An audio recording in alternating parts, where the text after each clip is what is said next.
ay infiltration yoo xamante ne nii force de l'ordre yi wax nañu ko am na sax ñu si jàpp. na waxal lu leer de li nga wax lu leer la de infiltration mooy lan. dama ne am na ñu si juux pour mu leer.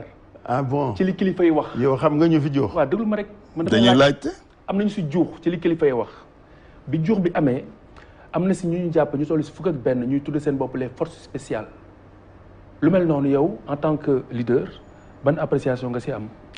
en fait je vais dama bëgg bon ma xalaf dama bëgg wax lu leer. d'abord damay gërëm sénégalais yëpp.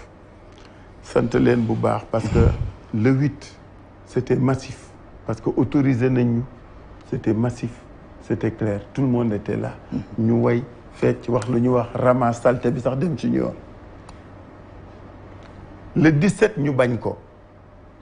alors que c'est les mêmes causes les mêmes raisons et tout bii ñu nangu ko bii ñu bañ. Khalifa tontu woo ma de. maa ngi ñëw maa ngi ñëw wiiri bee sore léegi da nga ni non wiriwuma damay bëgg toujours di contextualiser damay contextualiser. parce que bu 17 bi ngay wax da nga ni am lu ci jóox lu ci jóox ñun xamuñu leen parce que man aw may commando xaw may commando Yewwi ak ñi bokk ci Yewwi bokk xamuñuy commando xamuñu ko l'état xam nga yàgg naa ci état nag. lu ne mën nangul nañ la ko sax. lu nekk mën na ci xew. moo jaaxal ñu bari. non du ma moo tax du ma am problème Khalifa. moo jaaxal ñu bari moo tax li ngeen di wax nii. damay ree rek du ma leen ci tontu parce que ji nga suñu gaañee lu ne la ñu mën. mais waxtaan nag balaa muy gën a neex nga tontu. nit ñi dañ leen jàpp. non am na yoo xam ne excusez-moi police da leen jàpp wane ay éléments wala boog am éléments yu feeñ. ñu gis ay cocktail molotov déglu ma rek. oui ñu gis ay cocktail molotov. cocktail molotov moom du lu bees Khalifa laisse-moi terminer. ñëwal ma déglu gis ay dispositifs ay explosifs. explosif lan la lan mooy. man je suis pas chimiste. bon wax ma non ñoom li ñu wax xam nga ñoom ay kii lañu. waaw bàyyi ma wax la rek wax ma lan mooy. léegi du moment que ñoom teg nañu loxo ay nit njaay ak seeni nopp. du ay kii ay nit la ñoo xam ne am nañ ay identité. jàpp nañ ay dispositifs. yow ndax loolu tiitalu la ci Sénégal fi mu toll. ak perspective yi fi nekk yëpp. dama bëgg d'abord ngeen ñu delloo ci xel yi. tey dellu ginnaaw kii tuuti na wante am na lu mu fekke étudiant Khalifa sama turando étudiant sax suy manifester defar cocktail molotov.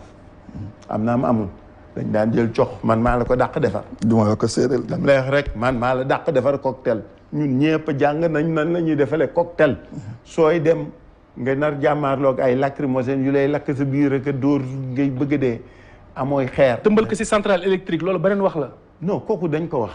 man maa ngi xaar enquête bi xam nga yooyu Khalifa expérience bi ma am ci état dafa mel ne nu ne Khalifa état surtout état partial parce que xam nga lu tax su fekkoon ministère de l'intérieur dafa am nu mu doxale ñun ñi nga xam ne ci état lañ nàmpe suñu waxee rek dañ naan gongo. mais suñu doxalee neneen y a une suspicion boo xam ne dañ tax ba mënuñu leen wóolu ba faw. gis nga ñi ak seen génération bi ma xamoon ñu tuuti ak seen patron Mamadou xam nañ ne lu ne mën na fii xew lu ne nag xew na fii man état bii wóoluwuma leen mënuñu ma wax lu ma gëm parce que ni ñu fare moo metti moo bon moo ñaaw. d'accord weddi nga loolu mais rebelle bu ñu jàpp. identifier ko. mu nangu. loolu loo ci wax.